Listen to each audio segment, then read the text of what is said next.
We elect politicians because they're good at presenting ideas, because they think before they speak, because they mind their words, and because they process information and help to construct legislation which is going to help us in the future. That is the ideal. So when we get someone like Robert Jenrick from the Home Office, he's one of the better Home Office ministers, wasting his time getting up in the middle of the night to gloat over the departure of illegal migrants, as he calls them, then we should be worried, and particularly when he goes through the reasons for their deportation, and it is vague, woolly, and extremely contestable, then we should be worried. So it's 4 o'clock in the morning. Why are they doing this at 4 o'clock in the morning? You don't do something at 4 o'clock in the morning if you're proud of it. So there's a deportation of Albanians at 4 o'clock in the morning, and the only thing that these people seem to have in common is that they are Albanians. Listen to what Robert Jenrick is saying. Morning, and I'm here watching the removal of Albanian migrants. Coaches have just left. They're on the way to the airport, and by the morning they'll be in Tirana. I've been meeting the fantastic staff who are working round the clock to find the Albanians, to detain them, to put them onto coaches. So the only thing that unites these people is that they are Albanian. To take them to the airport and get them back to Tirana.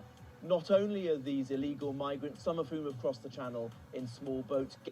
So some of these people are illegal. So all of these are illegal migrants, quote.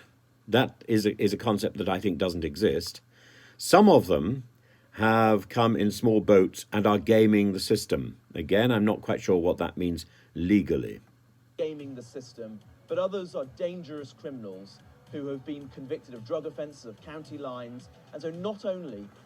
So some of these people are dangerous criminals. Now, of course, I would absolutely agree that dangerous criminals who have been convicted and who are foreign and haven't got proper paperwork should be sent back to where they come from.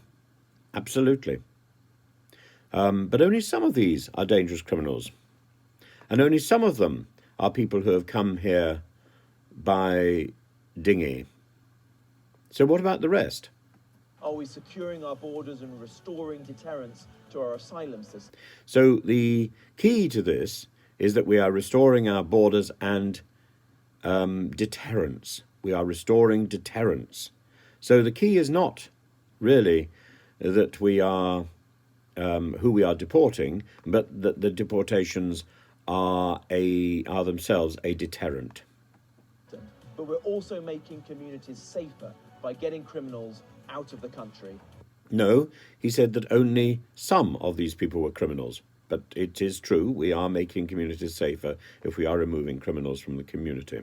This is a crucial part of our plan to keep communities safe and to restore fairness to our asylum and immigration system.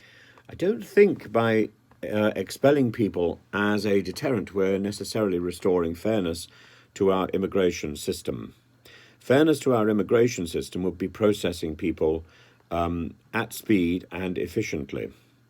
I question the nature of this deportation. I question the nature of this gloating presence at 4 a.m. in the morning. This is deeply, deeply worrying as a post on Twitter. Robert Jenrick says we are working round the clock to remove illegal Albanian migrants and foreign national offenders. So again, it seems to be targeted at Albanians. I don't see how we can target an entire group of people because of where they come from.